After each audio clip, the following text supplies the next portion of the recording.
দেখো বন্ধুরা, কাঁঠালের দানা, ডেমো শাক আর চিংড়ি মাছ, আলু, কুমড়ো সব কিছু দিয়ে দেখো কি দারুণ রান্না হয়েছে। বন্ধুরা, তোমাদের যদি এই রান্নাটা পছন্দ হয় তাহলে একবার নিজেরা ট্রাই করে দেখো। মানে হাত বারবার চেটে খেতে হবে, বারবার মনে হবে আর একবার রান্না করি। এই রেসিপিটা যাই হোক, তোমাদের যদি ভালো লাগে একবার লাইক কমেন্ট শেয়ার করে দিও। দেখো বন্ধুরা, এই দেখো ডাঁটা, কুমড়ো, আলু, কাঁঠাল দানা, এইগুলো এর সঙ্গে চিংড়ি মাছ আছে। এই দিয়ে একটা সুন্দর রেসিপি তৈরি করব। বন্ধুরা, তোমরা দেখতে থাকো, দারুণ রেসিপিটা, একবার খেলে বারবার খেতে ইচ্ছা করবে। দেখো বন্ধুরা, এই কড়াই আমি তেল দিচ্ছি।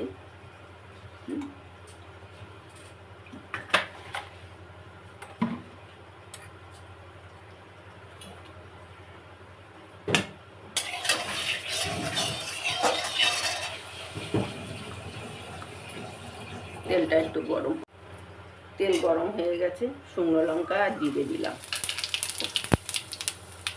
তারপর দিলাম পেঁয়াজ,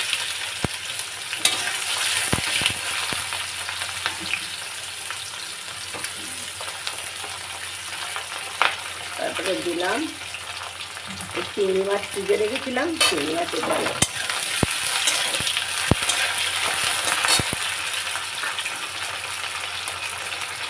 একটু হলুদ দিয়ে দিলাম,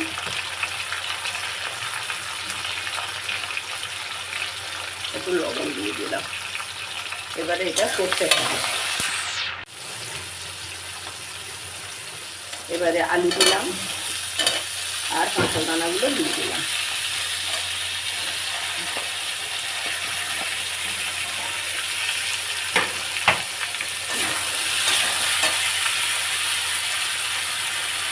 আর কয়েকটা কাঁচা লঙ্কা দিলাম।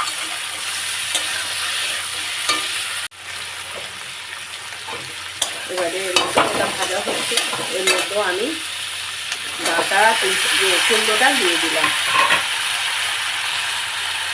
দেখো কষা চলছে, হলুদ লবণ দিয়েছি, কাঁচা লঙ্কা দিয়েছি। এবারে আমি দেব শুকনো লঙ্কা আর ধনে, শুকনো লঙ্কার গুঁড়ো আর ধনে একসঙ্গে মিক্স করে আমি জলে ভিজিয়ে দিয়েছিলাম। এবারে এটা করতে থাকবো আরো।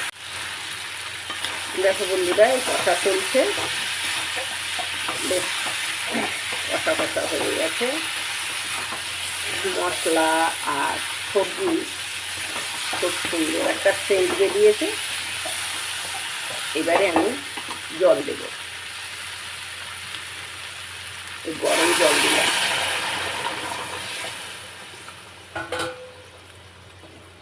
এবারে একটা নেড়ে চেড়ে আমি একটু ঢেকে রাখবো।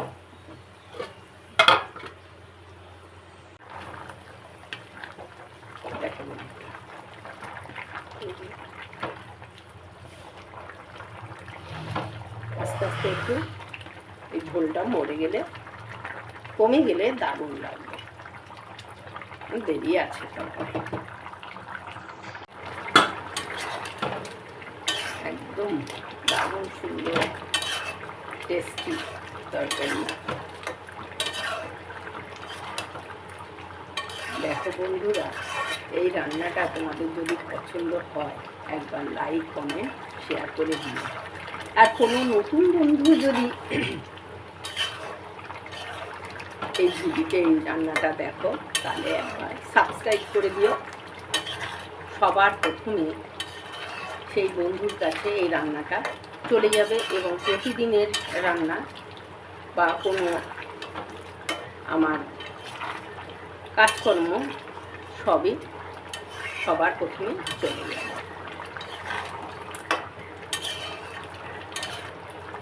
এটা একটু ভেঙে ভেঙে দিলাম, বেশি ঘাঁটলাম কারণ একটু ভেঙে ভেঙে দিলাম। এইবারে আর একটু কমবে জল। দেখো বন্ধুরা, এই দেখো সমস্ত হয়ে একটা মজে একদম একটুখানি হয়ে গেছে। আমি একটু গ্যাসটা বন্ধ করে একটু ঢেকে রাখবো, তারপর নামিয়ে নেব। গ্যাসটা বন্ধ করে দিলাম, ঢেকে রাখলাম, এটা খুলে দিলাম। আমি এবারে এটা নামাবো, গ্যাস অফ করে দিলাম।